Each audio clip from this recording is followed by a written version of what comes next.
So dude, so we've talked about a couple different things. I know you got different ways that you've done things, but when people are getting started, let's simplify this. Okay. So what, a BRRRR? Would that be the most simple? A BRRRR, it very well could be, but first we have to understand what a BRRRR is. Yeah, so right? What is it? So a BRRRR is you go in, you buy a property, it's an acronym, right? Buy, rehab, rent, refinance, repeat, right? BRRRR. And the most important part in the end is repeat.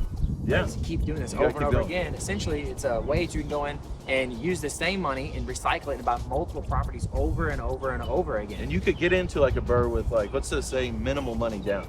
I mean, there's so many different ways to slice it. Yeah, you can partner up. You can partner up. You can bring in somebody, let's say you don't have the capital to get started, right? Find somebody who maybe does. They can come in, they can buy the whole property in cash, they can put 20% down, 10%. There's so many different ways you can do it. Talk with your bank about it, or find somebody who can be the bank. Somebody with coin. Somebody with some coin.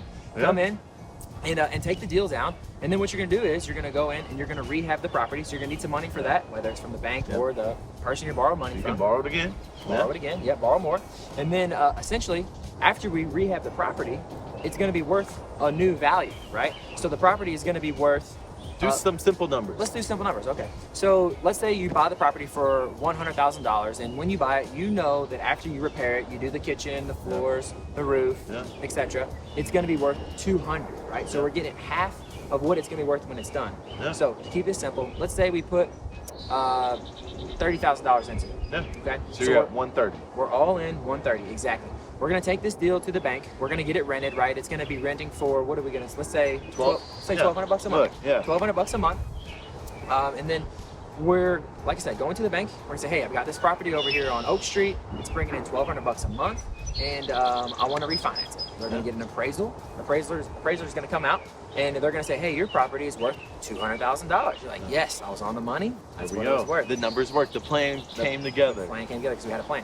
So then from there, they're gonna say, hey, look, we can give you up to 80% of what it just appraised for, because they want you to have 20% equity in the deal.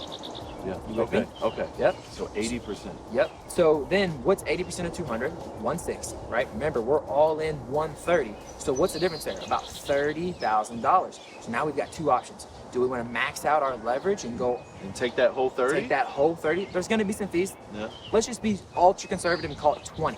Yeah. We could walk away easily with 20 and kind of leverage it out all the way, or we can stay conservative, right, and keep that equity in the deal and only owe, let's call it 135, after your fees and shit, in the deal. So you've got two options: have 135 in the deal that's worth 200, and have about, what's that, 55K in equity there. Yeah. Or we can pull out that whole extra 30, right, and be all in about 160, and put a little extra money in your pocket to go on to the next deal. So, and then you can do this with minimal money. You can even partner. That's another thing like we talked about, because your brother's a partner, I have a partner. And having somebody with that little coin that might just come in as a silent partner of some sort. Absolutely. And that could be almost zero money out of pocket. Oh, all day. We do them all day. And then you can take that little change and go and do something else. Exactly. And recycle it, that last part. Repeat, recycle. Do it again. And then now this stack becomes bigger and bigger and bigger. And we can go out and buy bigger deals. Yeah. For more cash flow. So like, you could start small, and then you can go into buying $1 million property with $200,000 down. Absolutely. When you just keep on going and going and going. And recycling that money, rinse and repeat, baby. Yeah, there we go. There we go. Hell yeah. So that was just a little bit of a tip when just getting started. Start with the BRRRR. That might be something that plans out for you. But if anything, we got the tips from the man himself, Wesley Branch.